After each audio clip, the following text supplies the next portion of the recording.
Hi!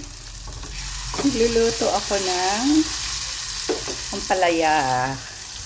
Ayan ang ampalaya. Gigisa ko muna yung sibuyas, tsaka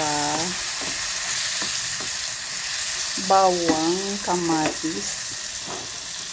Yan, ilalagay ko na yung ampalaya. Simple lang ako magluto ng ampalaya.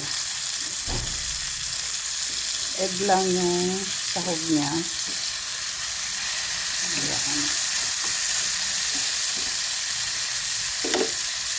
Sabi nila, bawal daw haluin para hindi po mais. Huwag daw haluin.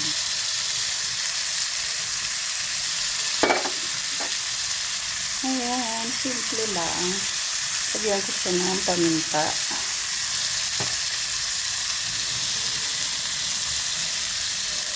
Asin. Patis. Kunting patis. Yan lang yung pampalasan. Ayan.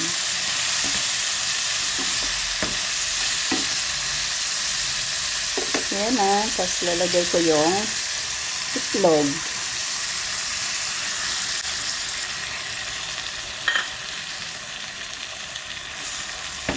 Ayan.